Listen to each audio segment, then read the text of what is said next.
E aí galera, tudo bem?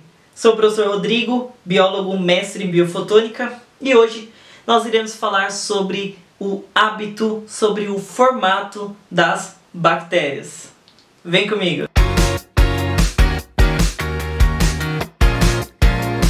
Uma das principais questões a se diferenciar na aula de hoje é a diferença entre hábito e habitat. Não confunda.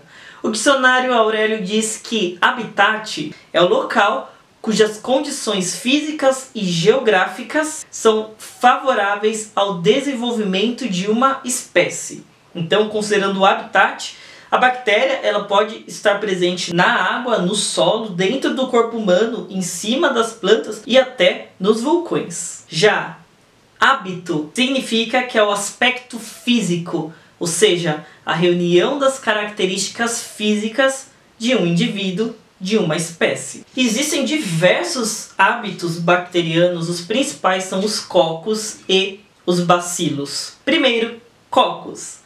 Cocos vem do grego cocos, que significa grãos. Então, os cocos são bactérias esféricas. E esses cocos podem se distribuir de várias formas. A gente observa a presença dos diplococcus quando nós temos dois cocos unidos. A gente pode observar a Neisseria meningitidis, que causa meningite, e a Neisseria gonorrhoeae, que causa gonorreia. Strepto vem do grego streptus, que significa traço ou cadeia.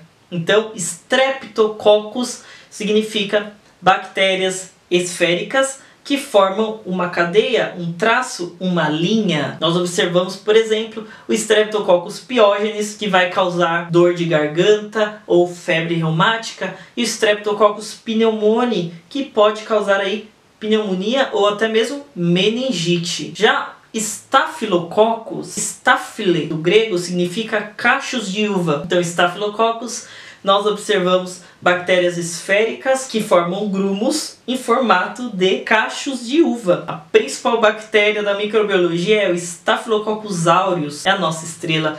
Ele vai causar diversas doenças, especialmente doenças de pele. Considerando ainda a junção dos cocos, nós podemos observar bactérias que formam 4 cocos juntos, que é a tétrade. Bactérias que formam 8 cocos juntos, que é chamado de sarcina, como por exemplo a Sarcina ventriculi. Já entre os bacilos, vem do latim bacillum, que significa bastão. Então ela é uma bactéria em formato de bastonete. Ela parece muito com um Cheetos de queijo suíço. Existem várias bactérias bacilares que causam doenças graves, como por exemplo a Escherichia coli, que também é outra bactéria muito famosa, que vai causar muitas diarreias, muitas infecções intestinais. Também existe a Klebsiella pneumoniae, que é a bactéria mais resistente que existe. Ela é chamada de KPC, Klebsiella pneumoniae carbapenemase. Por que ela é tão importante? Porque ainda não existe um antibiótico que consegue matá-la diretamente. Ela é resistente a todos os antibióticos que existem.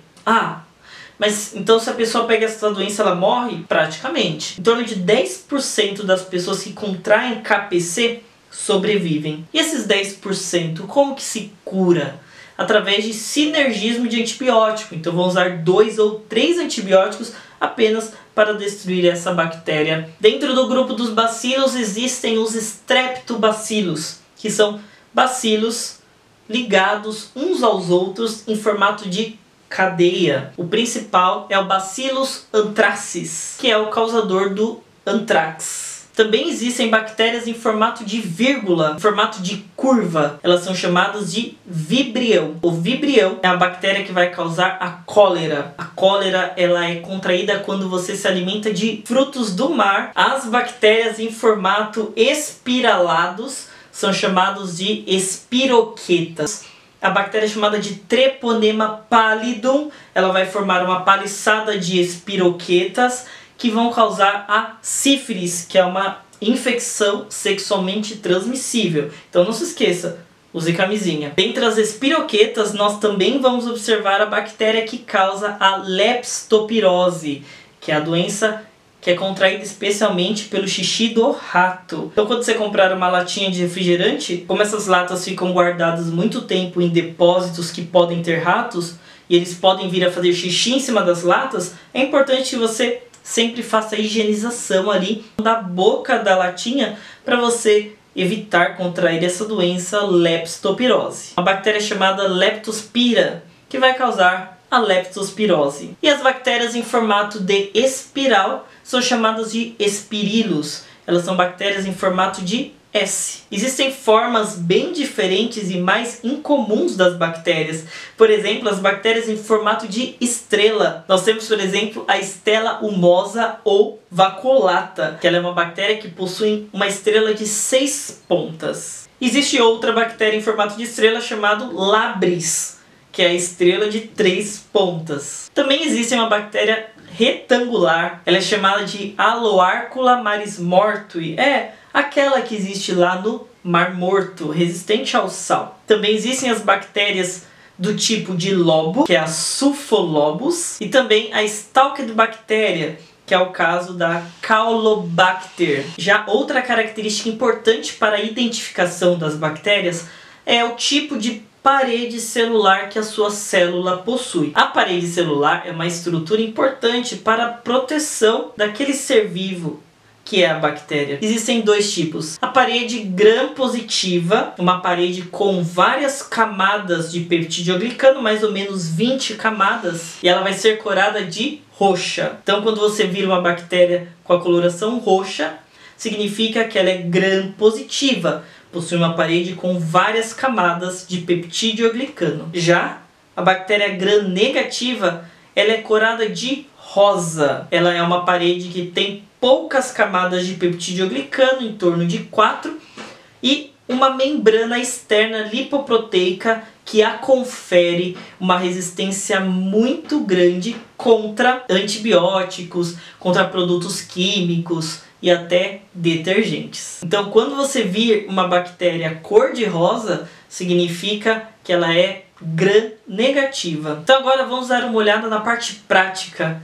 Vamos olhar algumas microscopias ópticas. Nessa primeira imagem, a gente observa uma bactéria corada de roxo, então ela é gram-positiva. Agora, olhando para o seu hábito, vamos observar a presença de cachos, ou seja, parece cachos de uva. Então nós temos um Staphylococcus. Staphylococcus gram-positivo, por exemplo, o Staphylococcus epidermidis, que existe na axila. Nessa segunda imagem a gente pode observar a presença de bactérias em formatos de bastão cor-de-rosa. Então significa que é a Bacilo gram-negativo, como por exemplo aí a Pseudomonas aeruginosa e a Escherichia coli. Já nessa terceira imagem a gente pode observar a presença de cocos duplos cor-de-rosa. Então significa que são diplococos gram-negativos. Já nesta imagem, veja bem, estamos observando a presença de bactérias em formatos de cadeia. Já sabemos que é um streptococo. E como ela está corada de roxa, streptococo gram-positivo. E já nessa última imagem, nós podemos observar a presença de pequenos bastões corados de roxo, ou seja, são bacilos gram-positivos, que é o caso da Clostridio tetani e também da Clostridio botulinum, que respectivamente vão causar o tétano e o botulismo. E nessa imagem estamos observando a presença de um bacilo, mas repare que em volta dele tem a presença de um pequeno halo. Isto é uma cápsula. A bactéria ela pode ser capsulada ou não capsulada. As bactérias capsuladas elas têm maior vantagem para infectar o organismo humano e sobreviver mais tempo no sangue e nos tecidos, causando mais doença, que é o caso aí da Klebsiella pneumoniae. Essa é a nossa videoaula de hoje. Espero que você tenha gostado. Se você gostou, deixe o seu curtir e até a próxima!